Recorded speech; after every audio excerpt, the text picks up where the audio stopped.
Okay, so these are some images that were generated by a Gemini and Nano Banana, but then I turned them into SVG files or scalable vector graphics. So basically that format is quite popular on some media, especially website, because you can zoom in into the picture without worrying about the artifacts or pixelation. Now, technically, the Gemini Nano Banana model is not able to create an SVG file. It is not something that the model was designed for.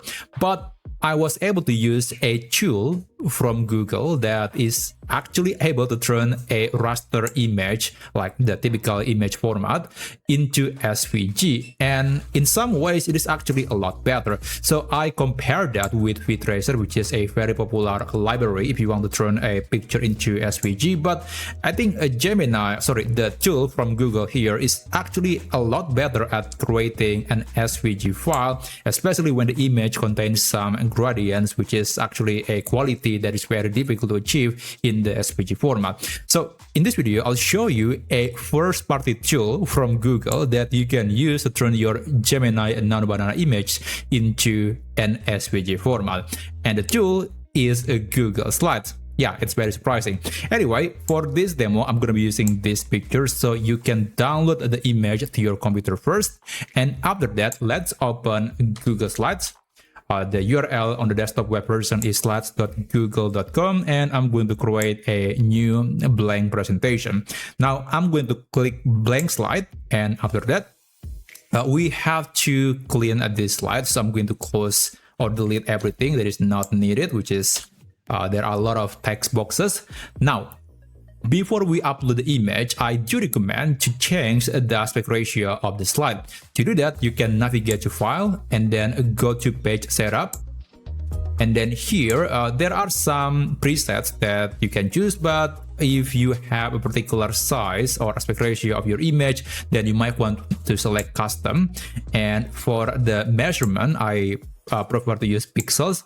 Now, on the image that you have created using Nano Banana, you can right-click on that image to find the aspect ratio of or the particular size of that image. So you can right-click and then select Properties, and then you can see on the details about the dimension of the picture. So this is a number that you must enter for the page size on Google Slides. So I guess I'll just copy and paste that, which is 1792 and 2400. Okay, let me just move everything.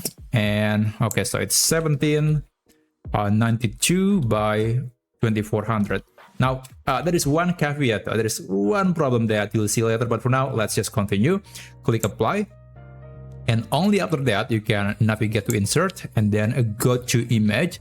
Select Upload from Computer, and you can select the image that you have created and downloaded from Gemini.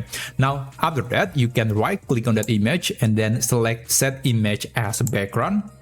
And then let's click File, go to Download, and select Scalable Vector Graphics or SVG on the current slide. And just wait for Google Slides to turn your image into the SVG format.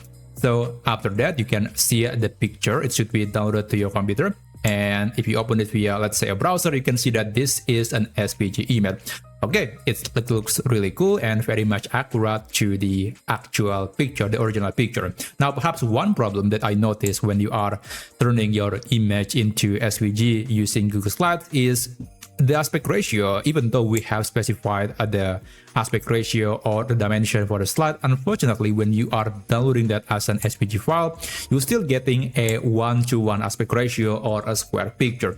That's why you will see this empty gap on the left or right or maybe top and bottom section of the image. So it's not exactly a big deal, but that is something that you will notice when you are downloading the image in the SVG format using Google Slides. So perhaps you might want to check that. You want to remove those empty sections on the picture. But other than that, this is actually a solid way to turn your Gemini and Nano Banana images into an SVG format without using a third-party tool. So I hope you learned something from this video, and if you want to see other things that you can do with AI, then you can subscribe to this channel and you can check out the other video up here, and I'll see you on that video.